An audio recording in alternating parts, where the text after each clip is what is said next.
Meus amados, meus queridos irmãos e irmãs, a paz do Senhor Jesus Cristo seja com todos. Há momentos em nossas vidas que a gente sente uma necessidade e pensa que ela é humana, que vem da nossa parte. Mas começamos a descobrir que é Deus nos usando para falar, para direcionar uma palavra para alguém.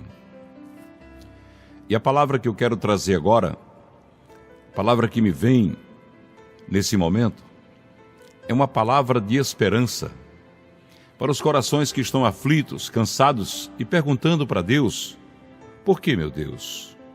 Por que está acontecendo tantas coisas na minha vida se eu tenho sido fiel a Ti? O livro de Atos dos Apóstolos, no capítulo 16, versículo 25, diz: por volta da meia-noite, Paulo e Silas estavam orando e cantando hinos a Deus, e os outros presos os ouviam. Paulo era cidadão romano. Se antes de ser açoitado ele tivesse dito isso aos seus executores, eles não teriam açoitado ele. Não teria feito ele passar por aquela humilhação, mas Silas levaria as chibatadas sozinhos. Mas Paulo preferiu omitir a sua identidade e sofrer junto com Silas. Isso é uma atitude de fé. A Bíblia define a palavra fé da seguinte maneira: ora, a fé é a certeza daquilo que esperamos e a prova das coisas que não vemos. Hebreus 11:1.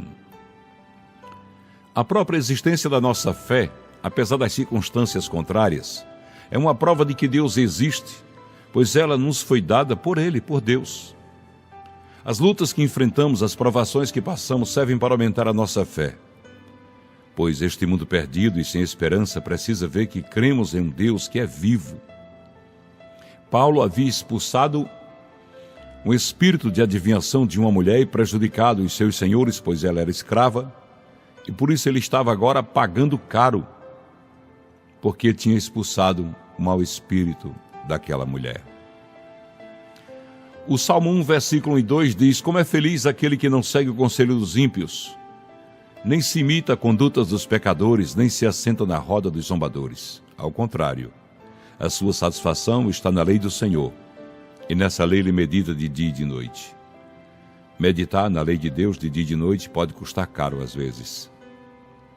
Mas nós temos um compromisso com Deus, de sermos sal da terra e luz do mundo. Quando Paulo chegou naquela prisão, mas Silas, havia ali uma escuridão de uma prisão insalubre, e a palavra deixa bem claro que era uma prisão escondida no subsolo.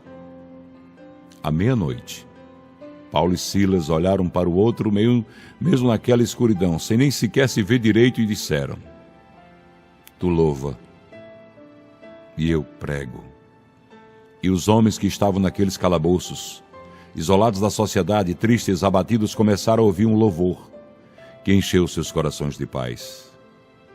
E Paulo começou a orar, e as cadeias foram quebradas. Deus arrebentou as cadeias, abriu as celas, através de um grande terremoto. A oração de Paulo, o louvor de Silas, no meio da prova, no meio da dor, chegou ao trono celestial, e de lá partiu uma ordem: que seja quebrados os cadeados. Deus não quer que os filhos dele fiquem presos a nenhuma situação. Deus não quer você triste, abatido, preso às situações da sua vida. Sabe como Deus te quer? Deus te quer cantando o hino da vitória. Deus te quer conhecendo de perto o seu Filho amado Jesus. No capítulo 22, versículo 42 do Evangelho de Mateus, diz assim: o que vocês pensam a respeito do Cristo? De quem ele é filho? É filho de Davi? Responderam eles. É. Certo dia Jesus chamou Pedro, Tiago e João e subiu com eles até o topo de uma montanha, o Monte Hermon. E surgiram ali dois homens que começaram a conversar com Jesus, e eram Moisés e Elias. E quando eles estavam se retirando, Pedro disse a Jesus: mestre, é bom estarmos aqui. Façamos 3 tendas, uma para ti, uma para Moisés e outra para Elias. Lucas 9, 30, 31, 32 e 33. Pedro não sabia o que estava dizendo.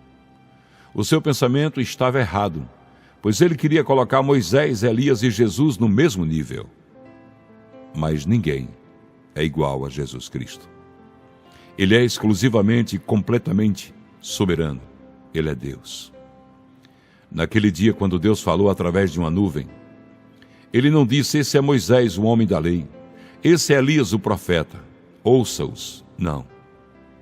O Senhor não disse isso. Ele disse: este é meu filho amado, o escolhido. Ouçam o que ele diz e façam tudo o que ele mandar. Lucas 9:35. Jesus sabia exatamente quem era. Quando seus acusadores perguntaram: então você é o Filho de Deus?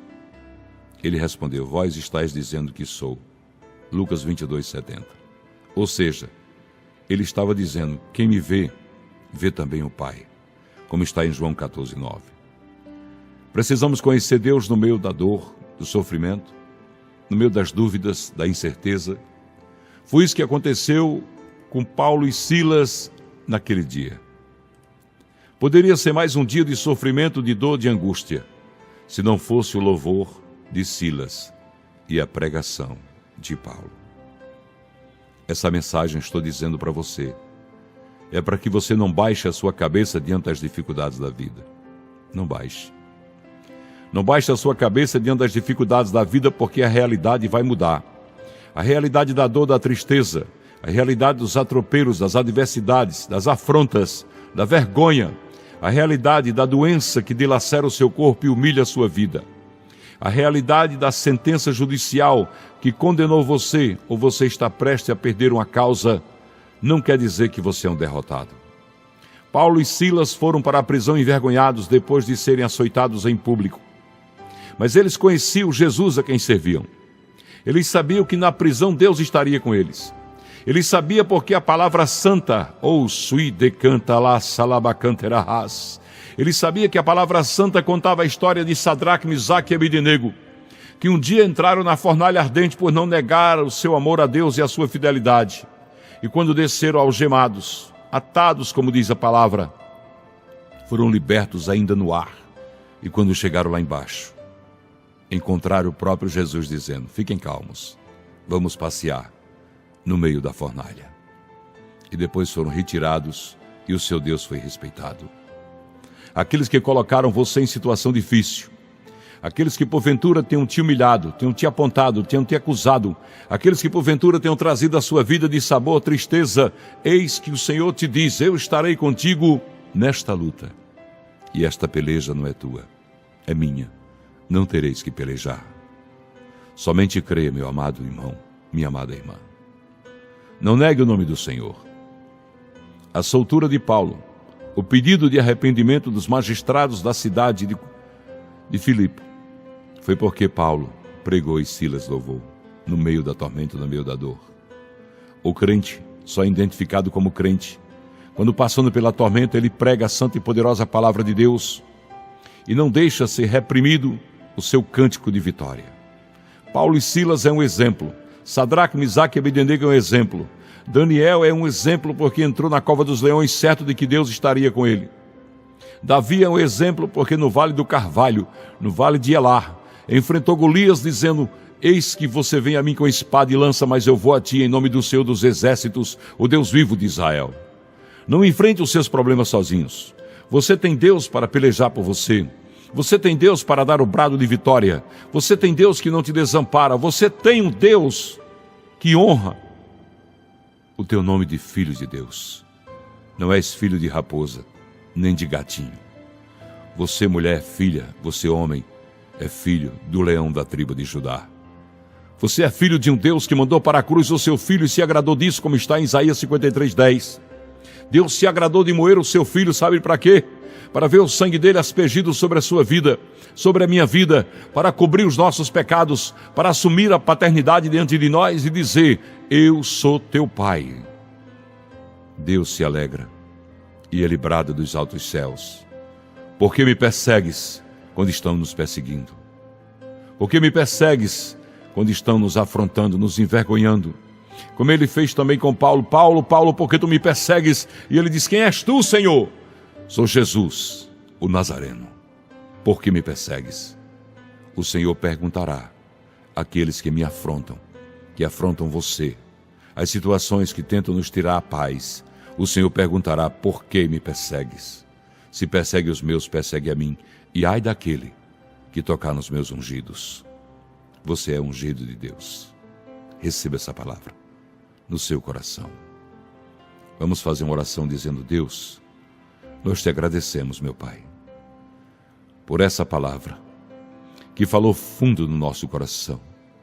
Nós sabemos que o Senhor conhece o profundo dos nossos corações, por isso que o Senhor se alegra. Pai, nós te agradecemos por tudo que o Senhor tem feito. Pedimos o teu agir urgente na vida de quem está ouvindo esta mensagem. São filhos e filhas que estão precisando, Senhor, do teu amparo, do teu aconchego, da tua mão estendida.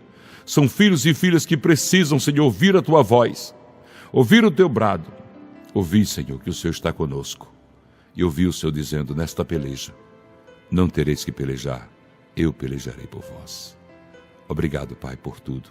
E louvado seja eternamente o santo e poderoso nome do Senhor Jesus Cristo. Meus amados, minhas amadas, tomem posse dessa palavra e já comece a ensaiar, já comece a cantar o hino da vitória, porque a vitória está chegando. O seu milagre, a sua vitória está sendo gerada no trono celestial e em breve estará nas suas mãos. Fiquem na paz. Que Jesus abençoe a todos.